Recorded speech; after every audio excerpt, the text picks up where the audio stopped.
പിറ്റേന്ന് വില്യവും ഗിൽബർട്ടും കൂടെ live football match കേൾക്കാനായി കൂട്ടുകാരുടെ അടുത്തേക്ക് വരുന്നു. അവിടെ ഒരു പഴയ റേഡിയോയിൽ അവർ ലൈവ് മാച്ച് കേൾക്കുകയായിരുന്നു. കുറച്ച് സമയമായപ്പോഴേക്കും പെട്ടെന്ന് റേഡിയോ നിന്നുപോകുന്നു. കൂട്ടുകാരെല്ലാവരും സഹായിക്കാനായി വില്യത്തിനെ നോക്കുന്നു. ഉടൻ തന്നെ വില്യം ആ റേഡിയോയ്ക്ക് എന്താണ് പറ്റിയതെന്ന് പരിശോധിക്കുന്നു. ഒട്ടും സമയം കളയാതെ വില്യം തന്റെ വീട്ടിലേക്ക് ഓടിയെത്തുന്നു. വീട്ടിൽ നിന്ന് താൻ ഉണ്ടാക്കിയൊരു ബാറ്ററി അങ്ങോട്ടേക്ക് കൊണ്ടുവരുന്നു. ആ ബാറ്ററിയിൽ റേഡിയോ കണക്ട് ആക്കിയതും തൽക്ഷണം തന്നെ റേഡിയോ പ്രവർത്തിക്കുന്നു. കൂട്ടുകാരെല്ലാവരും വില്യത്തിന്റെ കഴിവിനെ പ്രശംസിക്കുന്നു. കളി കഴിഞ്ഞ ശേഷം കൂട്ടുകാരുടെ അടുത്ത് നിന്ന് വില്യവും ഗിൽബർട്ടും വീട്ടിലേക്ക് തിരിച്ചു വരുന്നു. എന്നാൽ വീടിന് സമീപത്തായി മൈക്കും ആനിയും സല്ലപിക്കുന്നത് അവർ കാണുന്നു. മൈക്കിന്റെ അടുത്ത് നിന്ന് എങ്ങനെയും ആനിയെ അകറ്റണമെന്ന് വില്യം തീരുമാനിക്കുന്നു. പിറ്റേന്ന് വില്യം ഗിൽബർട്ടിനൊപ്പം ജങ്ക്യാർഡിൽ ആവശ്യമുള്ള വസ്തുക്കൾ ശേഖരിക്കുന്നതിനിടയിൽ മൈക്കിന് എന്തെങ്കിലും പണി കൊടുക്കണമെന്ന് വില്യം ആഗ്രഹിക്കുന്നു. മൈക്കിന്റെ സൈക്കിൾ തകർക്കാമെന്നും അങ്ങനെ ചെയ്താൽ മൈക്ക് ആനിയെ കാണുന്നത് നിർത്തുമെന്നും ഗിൽബർട്ട് പറയുന്നു. സൈക്കിൾ നശിപ്പിക്കുന്നതിന് വേണ്ടി ഇരുവരും സൈക്കിളിന്റെ അടുത്തേക്ക് വരുന്നു. സൈക്കിൾ നശിപ്പിക്കാനായി തുടങ്ങിയപ്പോഴാണ് വില്യം സൈക്കിളിന്റെ ഹെഡ്ലൈറ്റ് ശ്രദ്ധിക്കുന്നത്. സൈക്കിളിന്റെ പെഡൽ കറക്കുമ്പോൾ ഡൈനാമോ വർക്ക് ചെയ്ത്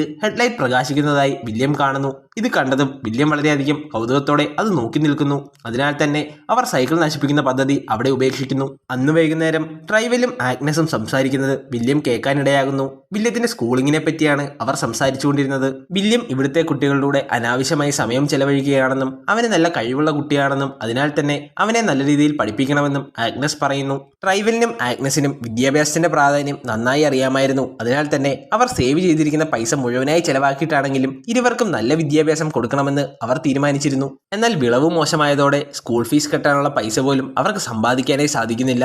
ഇരുവരും അവരുടെ വിഷമങ്ങൾ പങ്കുവയ്ക്കുന്നു. മറുവശത്ത് മഴ നന്നായി കനക്കുന്നു. വെള്ളപ്പൊക്കവും കൃഷിനാശവും സംഭവിക്കാമെന്ന് ഏറെക്കുറെ ഉറപ്പായി. അതുപോലെ തന്നെ സംഭവിക്കുന്നു. ചെറിയ വിളവായിരുന്നു അവർക്ക് ലഭിച്ചത്.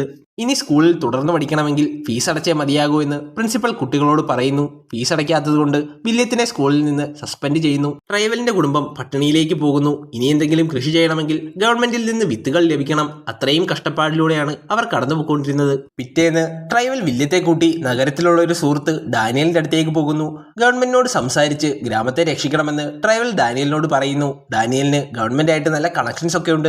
എന്നാൽ തനിക്കൊന്നും ചെയ്യാൻ സാധിക്കുകയില്ലെന്നും ഉടൻ തന്നെ വലിയ വരൾച്ച ഉണ്ടാകുമെന്നും അതിനുവേണ്ടി തയ്യാറാകാൻ ഡാനിയൽ ഉപദേശിക്കുന്നു. പിറ്റേന്ന് സ്കൂളിൽ നിന്ന് സസ്പെൻഡ് ആയ വില്യം സ്കൂളിലേക്ക് തിരിച്ചു പോകുന്നു. പ്രിൻസിപ്പലിന്റെ കണ്ണിൽ പെടാതെ വില്യം മൈക്കിന്റെ സയൻസ് ക്ലാസ് അറ്റൻഡ് ചെയ്യുന്നു. അന്ന് ക്ലാസ് കഴിഞ്ഞതും വില്യം മൈക്കിനോട് ആ കാര്യം ചോദിക്കുന്നു. എങ്ങനെയാണ് പെഡൽ ചവിട്ടുമ്പോൾ സൈക്കിളിൽ ലൈറ്റ് പ്രകാശിക്കുന്നതെന്നായിരുന്നു വില്യത്തിന്റെ ചോദ്യം. മൈക്ക് തനിക്ക് അറിയാവുന്ന കാര്യങ്ങൾ വില്യത്തിന് പറഞ്ഞു കൊടുക്കുന്നു. കൈനറ്റിക് എനർജിയെ അതിലുള്ള ഡൈനാമോ ഇലക്ട്രിസിറ്റി ആക്കി മാറ്റുകയാണ്. അങ്ങനെയാണ് ലൈറ്റ് പ്രകാശിക്കുന്നതെന്ന് മൈക്ക് പറയുന്നു. തനിക്ക് എങ്ങനെയാണ് ഒരു ഡൈനാമോ ഉണ്ടാക്കാൻ സാധിക്കുന്നതെന്നായിരുന്നു വില്യത്തിന്റെ അടുത്ത ചോദ്യം.